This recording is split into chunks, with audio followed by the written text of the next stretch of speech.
to our next section, which is all about mindfulness blocks. Okay, so mindfulness blocks. So if we think back to what the definition of mindfulness was, just in case we've forgotten. So mindfulness being the practice of focusing awareness on the present moment. What would you think a mindfulness block would be, if you had to hazard a guess? Wandering minds. Quite possibly, yeah, maybe. What would be another way of looking at that? You mean what are blocks? Like, Yeah, like fear, worry, absolutely. planning for the future. Absolutely. So you've already jumped like way ahead to like three slides from now. But that's great actually, because we'll get there in just a second. But yeah, so how we define a mindfulness block in relation to mindfulness is it's a persistent thought or feeling that reduces awareness of the present moment. So persistent thought or feeling that reduces awareness of the present moment. Right. So we're going to start to explore this because Corinne was straight on, okay, when she was saying worry, because guess what they all are?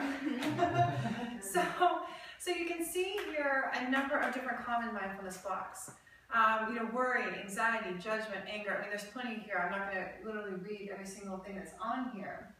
But there's a number of them that tend to come up. And this isn't an all-exhaustive list. There's plenty of other things that you could add on to it. That's why it says, add or unblock, so to speak, as well. But when you look at this list here that's in front of you, what do you notice about it? But I have felt every single one of those. Mm-hmm. And so they're feelings. Yes. They're feelings. Yeah. What else do you notice? Well, I noticed the ones that are up here are all what we would consider negative. Yes. And I think there are, quote, positive emotions that can also be a block because you're like, Ecstatic. you think about somebody that's like when people first fall in love and they're all like, Right. oh, in bliss and happy and all of that, but all I can think about is that person and they're not being present where they are. Absolutely. Or Absolutely. when we're really happy sometimes, we're reflecting on the past. It's like, oh, that made me so happy, that made me so happy, versus being present. So almost daydreaming, kind of taking yourself out of the moment to do that. And because I was thinking about that the other day, and I was thinking like, should I add daydreaming, as a common mindfulness block? And it's something I maybe could add. And what held me back from doing that is, when I find myself daydreaming, I'm normally doing that because of boredom, because of stress, because of anxiety, because if there's something else that might be actually motivating me to do that in the first place. So it's an interesting one, because like, what is it that's motivating me to get out of the present moment and stay in that thought? It's often, at least for me, something that you want to avoid, or something you're trying to avoid in the present moment. So, and for me, it's normally boredom. I don't know about you guys, but that's a really interesting point, daydreaming. What else do you notice about this?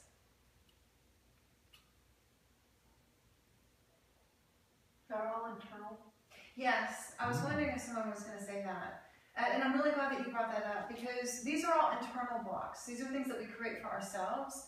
So sometimes, because initially when I was putting this list together, I was thinking distractions, time, resources, and those tend to be external blocks.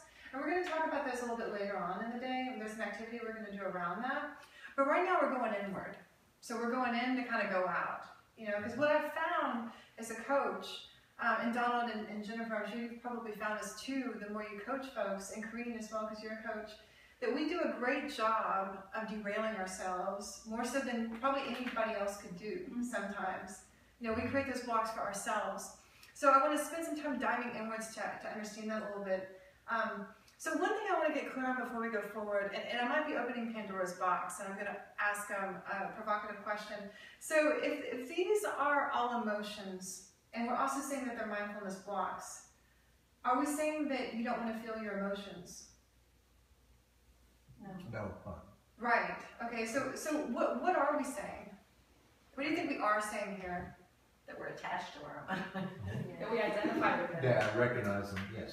Yeah, absolutely, absolutely. So how would you distinguish between an emotion that needs to be felt, that's healthy and needs to be felt, and a mindfulness block? How would you distinguish between awareness versus lack of awareness around that emotion? Okay. And whether you're intentionally processing through it with the intention to learn and grow from it, whatever it is there to teach you, versus unconsciously just being angry. And maybe getting hooked. Yeah. Yeah. Potentially. Yeah. Because I see a lot of you kind of thinking about that one. How would you tell the difference between a mindfulness block and a healthy emotion that you want to feel?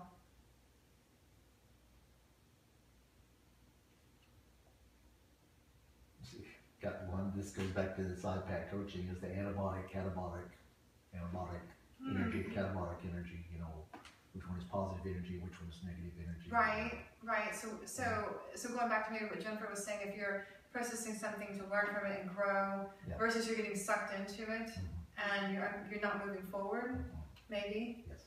Yeah. Ask the question again, because I'm not sure I know the question. So if we know that emotions are healthy and we want to feel those, but we also know that emotions sometimes can be mindfulness blocks. The question is, how do you distinguish between a healthy emotion that you want to feel in the moment and a mindfulness block? I go back to that word persistent that you said. Like sometimes we all have this kind of narrative that we've made up around things that we're, I don't know, insecure about or whatever. Yeah. So sometimes when it's a mindfulness block, it's like, I don't know, and I didn't even know to call it a mindfulness block. It was more therapy. Just a word I know. Yeah. But it was more thing, you know, something that was like, yeah, is this something that is, again, just in my head that keeps recurring again and again that's holding me back from? Right. So go on, Corinne, you were just about to say something. I'm just, I don't know if any of you have read Jill Bolt Taylor's book or seen her TED Talk. Yes. No, I haven't heard of her. I think she wrote a book, I think it's called My Stroke of Genius. She had a stroke, she's a neuroscientist who had a stroke, and she was able actually to kind of like document and observe what happened to her as she had the stroke. And part of what she discovered in her research is, and this just when you asked the question, I was really thinking about that, she had emotions really are very short-lived. Emotions last for no more than a minute and a half. Yes. It's the story we have about the emotion that keeps it alive. So when you ask that distinction, it's like, well, are we kind of paying attention to the emotion and allowing it to go? Or are we continuing to tell the story over and over? And that just goes back to what Jennifer was saying, like, is it persisting? And so, because I was asking myself this question the other day, because I wanted to be really careful how I framed and set up this section, because I don't want people walking away from this discussion thinking that emotions are bad, and that I'm not supposed to feel emotions anymore because they're mindfulness blocks. So I went back to the definition, and a persistent thought or feeling that reduces awareness of the present moment. So there's plenty of emotions that arise spontaneously, like as a product of the present moment. And these are quick-lived things, going back to what Karina was saying. So for instance, let's say I'm looking at my newborn child, which I don't have a kid, but let's say I was looking at my newborn child right after it was born, and I was caught up in the joy of the moment and just feeling that feeling of joy. You know, that's obviously an emotion that we're in the present moment, I'm feeling it, it's spontaneous, that's an emotion that I want to feel. On the flip side of that as well, let's say I've got a dog, and unfortunately my dog dies. You know, the family dog passes away. Grief, it arises from the moment. You know, definitely something that you want to feel. You know, we all probably heard stories about pushing grief down and what that does for us. You know, so definitely something you want to process and feel. Even sadness, for instance. And so the example I use of this is, watching a sad movie. You know, why do we watch a sad movie? To feel. To feel. We watch a sad movie to feel. Emotions are the elixir of life, right? So we watch a sad movie to feel. I have watched Out of Africa, it's my favorite movie, by the way, like 1 million times. And every time Robert Redford dies at the end, I'm sorry I ruined it for you, but every time he dies, I'm like completely absorbed with emotion, and then she gets syphilis, the lead character, and then she loses her farm, and you're feeling all that emotion for her, and you're there in the moment, and it's a beautiful thing. It's a way of connecting to people, feeling that connection, it's humanity. So these are all very powerful emotions, and we want to feel them. Contrast that that with a different emotion I've been feeling over the last couple of years. And I'll give you an example in my own personal life. So confidentiality. But my cousin Heather, who I've known since birth, and we've been really close ever since birth. As you grow older, you get a little different. I kind of went left, she went right. Things kind of changed. And there was a situation a few years ago where we were having a conversation. It was a few months before my wedding, and she was asking me some questions about it. And we didn't get married in a church. We didn't have a priest. I was raised Catholic. We didn't have any of this stuff. And I felt that she judged me. So whether she did or not, that's not the point. The point is that I felt that she judged me, and I felt a huge amount of shame in that conversation. Just shame, big time, which then turned into anger, which then turned into resistance and all sorts of things. And I kept replaying that, going back to your point, in my mind over and over and over and over again. And it kept hooking me and hooking me and hooking me and hooking me. And this is something that I've worked my way through. But that's an emotion that wasn't really serving me, because I was creating it over and over and over and over again and allowing myself to get hooked.